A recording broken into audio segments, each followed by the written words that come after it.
Sziasztok!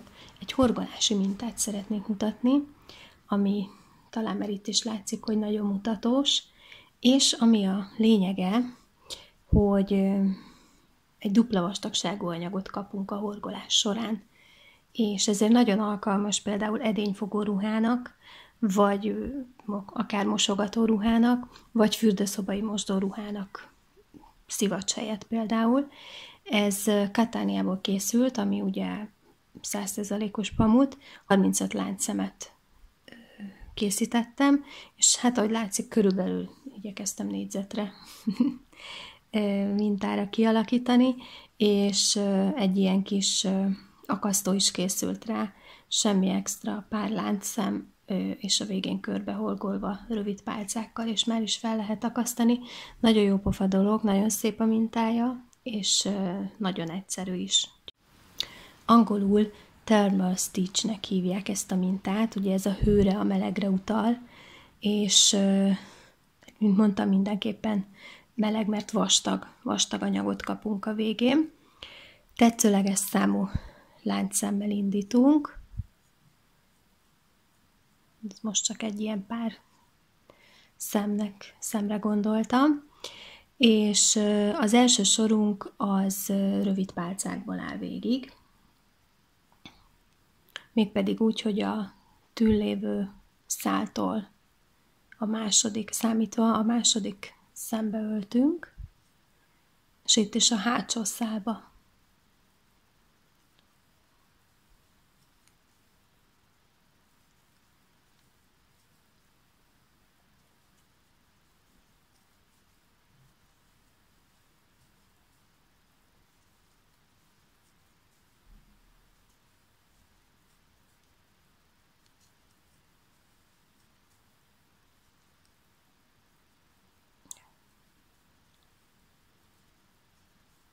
Egy láncszem magasítás, és fordulunk.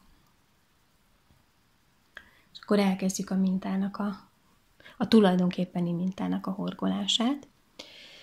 Úgy kezdjük, hogy a hátsó szálba szúrjuk be a tűt, majd megkeressük azt a láncszemet, illetve a láncszemnek ezt az előső szálát. Ugye ez így horgoltunk, tehát ez akkor így elől volt. Ide is bebökünk a tűvel, ráhajtjuk a fonalat, áthúzzuk először ezen a kettő szálon, majd ezen a kettőn még egyszer, és már kész is van az első mintánk. Tehát megkeressük a hátsó szálat, és ebbe szúrjuk bele, majd a hozzátartozó kezdő láncszemsornak is a külső, erre az oldalra eső külső szálát, áthúzzuk először ezen a kettőn, aztán ezen a kettőn. És végül is így megyünk végig. Tehát hátsó szál, hát ez igazából az első szál, ugye? Az a lényeg, hogy mindig egy-egy szálon dolgozunk, tehát sosem így a láncszem alatt, hanem mindig csak itt, és a hozzátartozó láncszem alatt.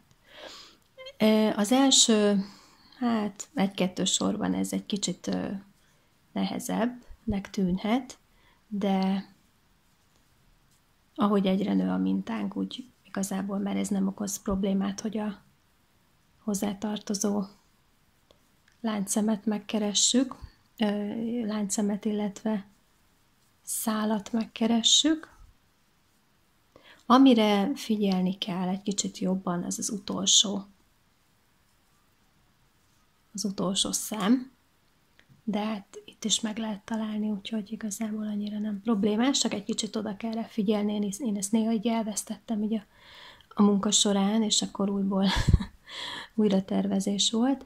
Egy láncszem emelés a sor végén, és fordulunk.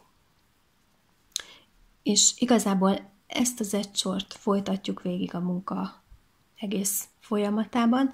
Ugye itt látszik, hogy itt van egy láncszemsorunk, ami teljes egész, és itt pedig szinte egy ilyen fél láncszem sor.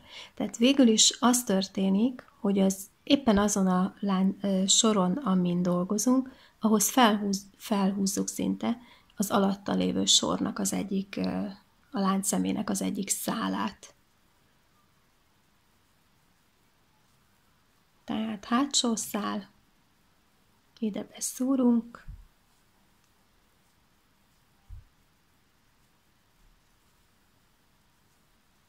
a Catania ugye vékonyabb, tehát ott meg tudtam úgy csinálni, mert a sokadik sor után azt csináltam, hogy így félbehajtottam az anyagot, ami készült, és simán át tudtam húzni ezen a két szálon. És akkor még így lehetett is a mintát, az anyagot továbbítani az ujjunkkal, majd erre ti is rájöttök. Ennél a vastag vonalnál ez nem igazán kivitelezhető.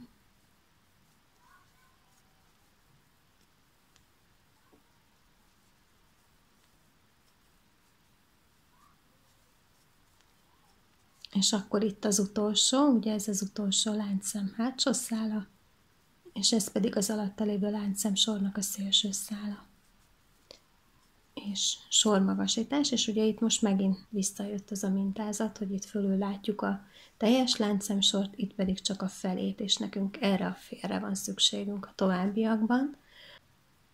Amikor elértük a kellő magasságot, és szeretnénk befejezni a munkánkat, akkor egy kicsit változik a horgolás módja, mégpedig úgy, hogy a teljes láncszem alatt átdugjuk a tünket, majd ezen is átcsúsztatjuk, és a tűn lévő összes szálon, láncszemen egyszerre áthúzzuk a fonalat, és aztán ezen is.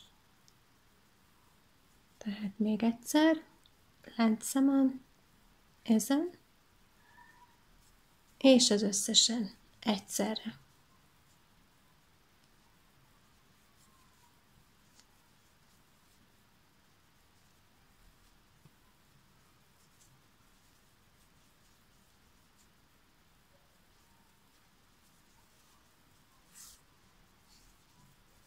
És így kapunk itt egy ilyen elég tömör befejezést.